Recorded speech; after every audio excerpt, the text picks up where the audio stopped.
வணக்கம் அன்பு நண்பர்களே. மதுரையிலிருந்து நபார்டு வங்கி மானியத்துடன் செயல்படும் கிரீன் மதுரை நர்சரி கார்டன் கள அலுவலர் எஸ் இன்னாசிமுத்து பேசுகிறேன். நீங்கள்லாம் நல்லா இருக்கீங்களா? சௌக்கியமாக இருக்கீங்களா? இன்றைக்கி நாம் பார்க்க போகிற செடி ரொம்ப வித்தியாசமான செடி, நடிக்கக்கூடிய செடி. நடித்து எதிரிகளை பயமுறுத்தக்கூடிய செடி. இந்த செடியை பற்றி தான் இன்றைக்கி நம்ம பார்க்க போகிறோம். மனிதர்களையும் நிறையா பேர் நடிகர்கள், எல்லாருமே கிட்டத்தட்ட நடிகர்களாக இருக்கிறோம் பார்த்திங்களா. இதை ஏன் சொல்ல வரேன் அப்படின்னா, இந்த செடி பார்த்திங்கன்னா கிட்டத்தட்ட நம்ம சீமக்கருவேல் இருக்குது பார்த்திங்களா, அது மாதிரி தான் அந்த இலைகள்லாம் இருக்கும். இலை ஒரு காம்பில், அதுக்கப்புறம் ஒரு 4 காம்பு பிரியும். அந்த 4 காம்புலையும் ஒவ்வொரு காம்புலையும் ஒரு பக்கம் 11 இலை இருக்குன்னா அடுத்த பக்கமும் 11 இலை இருக்கும். ஒரு பக்கம் 13 இலை இருக்குன்னா அடுத்த பக்கமும் 13 இலை இருக்கும். இதே மாதிரி 4 காம்புலையுமே இதே மாதிரி சரிசமமாக 2 பக்கமும் இலைகள் இருக்கும். இந்த செடியை பற்றி தான் பார்க்க போகிறோம். இது என்ன அப்படின்னு சொல்லி நீங்கள் எல்லாம் ஆச்சரியத்தோடு கேட்டுக்கிட்டு இருப்பீங்க. வேறு ஒன்றும் இல்லைங்க, நம்ம தொட்டாசிவிங்கன்னு சொல்கிறோம் பார்த்திங்களா, இந்த செடியை பற்றி தான் இன்றைக்கி பார்க்க போகிறோம். அது என்ன சார் தொட்டாசிவிங்கி நம்ம தொட்டால் மடங்குது அப்படின்னு மட்டும்தான் நமக்கு தெரியும். ஆனால் இந்த செடியோட உண்மைத்தன்மை என்ன அப்படின்னு கேட்டிங்கன்னா, இந்த செடி பார்த்திங்கன்னா இதை சாப்பிட்றதுக்கு விலங்குகள் நிறையா இருக்குது இன்றைக்கி. உதாரணமாக ஒரு மரம் இருக்குதுன்னு வைங்களேன், அது ஆடு மாடு சாப்பிடக்கூடிய மரமாக இருந்தால் என்ன பண்ணும், ஒவ்வொரு இலையாக ஆடு மாடுக்கு சடிச்சு சாப்பிட்டுக்கிட்டே இருக்கும். அதை ஏதாவது அந்த மரம் எதிர்ப்பு தெரிவிக்குமா? எந்த எதிர்ப்பும் தெரிவிக்காது. அந்த மரம் இலை ஃபுல்லாக மொட்டையாக ஆகிற வரைக்கும் அது அப்படியே தான் இருக்கும். என்ன காரணம் அப்படின்னு கேட்டால், இந்த செடிகளுக்கு கால்கள் கிடையாது. இந்த செடிக்கு கால் இருந்துச்சுன்னா அந்த இடத்த விட்டே ஓடிடும். கால்கள் இல்லாததுனால அது இருக்கிற இடத்துல அது தன்னை பாதுகாக்கக்கூடிய மிக விசித்திரமான செடி இந்த தொட்டாசிவிங்கி செடி அப்படின்னு சொல்கிறோம். அது எப்படி அப்படின்னு கேட்டிங்கன்னா, இந்த செடியை பார்க்குறதுக்கு ரொம்ப அழகாக இலைகள்லாம் பொடி இலையாக அழகாக டேபிள் ரோஸ் இலை மாதிரியே படர்ந்து கிடக்கும். தரையில் ஒரு 1/2 அடி ஒரு 3/4 அடிக்குள்ளே அழகாக தரையில் ஃபுல்லாக படர்ந்து கிடக்கும். இந்த செடியை சாப்பிட வர்றதுக்காக முயல், எலி, ஆடு, மாடு, அப்புறம் இதை சாப்பிட்டு வளரக்கூடிய இலைகளாக சாப்பிட்டு இருக்கக்கூடிய மற்ற விலங்குகள் இதெல்லாம் அதை கடிக்க வரும். இந்த செடிக்கிட்ட விலங்குகளோட ஒரு ஸ்பெஷல் குணம் என்னன்னு கேட்டிங்கன்னா, ஒரு இலையை பார்த்தோன்னே டபக்குன்னு போய் வாயில் வச்சு கடித்து சாப்பிட்றாது. கொஞ்சம் ஒரு மோந்து பார்க்கும். அப்படி இந்த இலையை மோந்து பார்க்கும்போது என்ன பண்ணும்னா, இந்த இலை டபக்குன்னு மடங்கிடும். திடீர்னு அப்போ அந்த விலங்குகள் என்ன யோசிக்கும்னா, ஏன்னா நம்ம ஒரு இலையை கடிக்க சாப்பிட்லான்னு போனால் அதுக்குள்ள இந்த இலையை காணாமல் போச்சு அப்படின்னு பார்க்கும். திரும்பி பக்கத்தில் இருக்கிற 2 இலையை படக்குன்னு கடிக்க போகும். அந்த இலையும் ஃபுல்லாக மடங்கிடும். மடங்கிடுச்சுன்னா இப்போ தாங்க இந்த செடி தன்னோட சுயரூபத்தையே காட்டும். இந்த செடி ஏன் தெரியுமா இலையை பூரா மடக்குது? அப்படி மடக்குனாதான் நான் இந்த உடம்புல எவ்வளோ அகோரமானவன் பாரு அப்படின்னு சொல்லி காட்டும். என்னென்னா, அந்த ஒவ்வொரு இலைக்கு கீழேயும் ஒரு முள் இருக்கும். அந்த முள் லேஸ்பட்ட முள் கிடையாது. அழகாக அது நுனி இப்படி இருக்குன்னு வைங்களேன். ஒரு செடியோட நுனி இப்படி இருக்குன்னா முள் பூரா எப்படி இருக்குன்னா கீழ் நோக்கி இருக்கும்.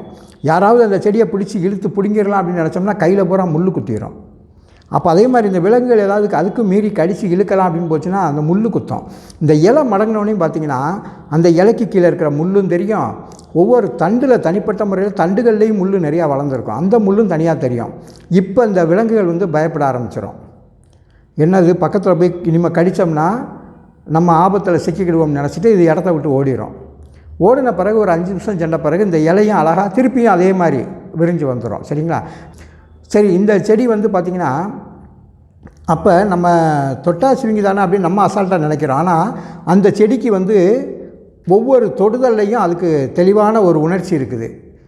நம்மளை சும்மா சாதாரணமாக தொட்டு பார்க்குறாங்களா, இல்லை காற்று தொட்டு பார்க்குதா, இல்லை மனிதர்கள் தொட்டு பார்க்குறாங்களா, இல்லை உண்மையிலே நமக்கு எதிரிகளான விலங்குகள் தொட்டு பார்க்குதா அப்படின்றத அந்த செடி அருமையாக கண்டுபிடிச்சிடும். எப்படி சொல்கிறேன் அப்படின்னு கேட்டிங்கன்னா, மழை பெய்யும் போது பார்த்திங்கன்னா அந்த இலைகள் பூரா மடங்கி என்ன பண்ணோம்னா 4 இலைகள் இருக்குன்னு சொன்னேன் இல்லையா, அந்த ஒரு காம்புலேருந்து 4 பக்க இலைகள் 4 திசையை நோக்கி இருக்கிற மாதிரி இப்படி இருக்கும். 4 பக்கமே அந்த இலை இருக்கிற மாதிரி இருக்கும். அந்த இலைகள் பூரா என்ன பண்ணால் ஒன்று சேர்ந்து மடங்கி நின்றுக்கிடும். அப்படி கும்பிட்ட மாதிரி நிற்கும். ஆனால் எப்படி மடங்கி இருந்தாலும் அந்த பின்னாடி இருக்கிற இலை காம்பு இருக்குது பார்த்திங்களா, அது கீழே சாயவே சாயாதுங்க.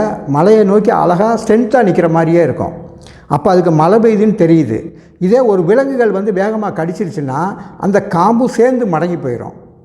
இதே மனிதர்கள் நம்ம போய் தொட்டு பார்த்தோம்னா அந்த காம்பு மடங்காது, அந்த இலை மட்டும் டக்கு டக்குன்னு மடங்கிட்டே வரும். நம்ம வேணும்னே ரொம்ப அழுத்தி 4 காம்பையும் பிடிச்சி இழுக்கிற மாதிரி பண்ணினோம்னா மட்டும்தான் அந்த காம்பு வந்து மடங்கும். ஏதாவது ஒரு குச்சை வச்சு தொட்டிங்கன்னா அந்த தொடுற இலை மட்டும்தான் மடங்கும். ரொம்ப அழகாக நடிக்கக்கூடிய செடி, அந்த உணர்வுகளுக்கு ஏற்றவாறு நடிக்கக்கூடிய செடி இந்த செடி வந்து. இது ஏன் இந்த மாதிரி இலை மடங்குதுன்றதை நான் காரணம் சொல்லிட்டேன். இலை மடங்கினோடனே பார்த்திங்கன்னா அது மேலே இருக்கிற முள்ளெல்லாம் அகோரமாக தெரியும். இந்த முள்ளை பார்த்து பயந்து எந்த விலங்குகளும் வராது, ஓடியே போயிடும். அதாவது தன்னை பாதுகாத்து கொள்ளக்கூடிய கடவுள் கொடுத்துக்கிற ஒரு மிகப்பெரிய தகவமைப்பு தான் இந்த செடிக்கிட்ட இருக்குது. அதனால தான் இது இத்தனை வித்தியாசமான இந்த செயல்களை செய்யுது. சரிங்களா? இப்போ இந்த தொட்டாசிபிங்கியால் என்ன பலன்கள் அப்படின்னு கேட்டிங்கன்னா, இந்த இலைகளை என்ன பண்ணணும்னா எடுத்து நம்ம ஒவ்வொரு இலையாக காம்பு, ஒரு சின்ன காம்பு கூட எடுத்துடக்கூடாது. அந்த இலைகளை மட்டும் நல்லா எடுத்து மை போல் அரைச்சி அதை வந்து நல்லா ஒரு கோழி குண்டு அளவு வச்சுக்கிட்டு ஒரு மோர்லேயோ ஒரு பால்லையோ கலந்து நம்ம சாப்பிட்டோம்னு வச்சுக்கோங்களேன், நம்ம உள்ளே போனோடனையும் அந்த குடல் மூலம் வரைக்கும் வரக்கூடிய வியாதிகளை வந்து கண்ட்ரோல் பண்ணக்கூடிய சக்தி வந்து இதுக்கு இருக்குது. அது மட்டும் இல்லை, பசியை வந்து அடக்கக்கூடிய சக்தி இருக்குது. இதை சாப்பிட்டுட்டு போனீங்கன்னா பசி எடுக்காது, ஒரு 3 மணி நேரத்துக்கு சுத்தமாக பசிக்காது. அப்போ பசியை அடக்கவும் குடல்களை சுத்தப்படுத்துறதுக்கும் மூல வியாதி அந்த மாதிரி குடலில் இருக்கக்கூடிய மற்ற வியாதிகளை வந்து கப்புன்னு போய் அரெஸ்ட் பண்ணுறதுக்கும் இந்த செடி வந்து மிக வித்தியாசமான செடியாக இருக்குது. இயற்கையிலே கடவுள் ரொம்ப பாதுகாப்பாக கொடுத்துக்கிற ஒரு செடி வந்து ரொம்ப அற்புதமான செடி. நம்ம நாட்டில் இந்த செடி ரெண்டாவது பார்த்திங்கன்னா அதிகமான வறட்சியை வந்து இந்த செடியால் தாங்க முடியாது, அதிகமான ஈரப்பதத்துலையும் இந்த செடி வந்து வளர முடியாது. இதோட பூ பார்த்திங்கன்னா அழகாக பூமி உருண்டை மாதிரி இருக்கும், நல்லா ரோஸ் கலரில் இருக்கும். இந்த பூவையுமே எடுத்து நீங்கள் நல்லா தண்ணியில் 2 அலசிட்டிங்கன்னா அதில் இருக்கிற அந்த பொடி மாதிரி ஒரு சொதெல்லாம் கீழே விழுந்துடும். விழுந்த பிறகு அந்த பூவை நல்லா நைஸாக அரைச்சி அதில் ஒரு 2-3 கல்கண்டு வச்சு நல்லா சாப்பிட்டீங்க அப்படின்னா நமக்கு நெஞ்சு எரிச்சல் எதுவும் வராது. இதை வந்து இந்த எரிச்சல்களை குணப்படுத்துறதுக்கு இந்த பூ வந்து ரொம்ப விசேஷமானது. அப்புறம் பார்த்திங்கன்னா இது வந்து அதிகமான காய்கள் எப்படி காய் இருக்கும் அப்படின்னு பார்த்திங்கன்னா ரொம்ப சடசடையாக காய்க்கும். பொடி காய் தான் இருக்கும், ஒரு இன்ச்சு 1.5 இன்ச்சு நீளம் தான் இருக்கும். ஆனால் ஒரு காயில் வந்து ஒரு 7-8 விதைகள் இருக்கிற மாதிரி இருக்கும். நிறையா குறைஞ்சது மினிமம் ஒரு 3 விதை 4 விதைக்கு மேலே தான் இருக்கும். அப்படியே நிறையா கொயன்னு கொத்து கொத்தாக காய்ச்சிருக்கும். ஒரு சீசனில் ரொம்ப வறட்சியான காலங்களில் இந்த செடி அழிஞ்சு போயிடும். அடுத்து இந்த விதைகள் விழுந்து நல்ல வசந்த காலத்தில் மட்டும் தளிர்க்கக்கூடிய செடி. ரெண்டாவது, இது இருக்கிற இடத்துல நல்ல தண்ணியை மட்டும்தான் எடுத்து வளரக்கூடிய செடி. ரொம்ப படாவதியாக உப்பு தண்ணி இருக்குது அப்படின்னா அந்த இடத்துல வளராது. அப்போ இந்த செடியெல்லாம் இருக்குது அப்படின்னா கிட்டத்தட்ட அந்த ஏரியாவே ஒரு நல்ல தண்ணி இருக்கிற ஏரியா அப்படின்றத நம்ம முடிவு பண்ணிக்கலாம். சரிங்களா? இந்த செடியை பார்த்தோம் ஒரு இடத்துல வந்து நல்ல தண்ணி கிடைக்குமா உப்பு தண்ணி கிடைக்குமான்றதை நீங்கள் ஈஸியாக கண்டுபிடிச்சிடலாம். அந்த மாதிரி ரொம்ப விசேஷமான செடி. இந்த தகவலோடு இன்றைக்கு நான் நிறைவு செய்கிறேன். நாளைக்கு வந்து நம்ம பார்க்கும்போது என்ன பார்ப்போம் அப்படின்னா, இந்த செடிகளை வச்சு எப்படி வருமானம் தயார் பண்ணுறது, உதாரணமாக ஒரு கீரை வளர்த்து எவ்வளோ வருமானத்தை எடுக்கலாம் அப்படின்றத பற்றி நாளைய நிகழ்ச்சியில் பார்க்கலாம் என்று கூறி விடைபெறுகிறேன். நன்றி.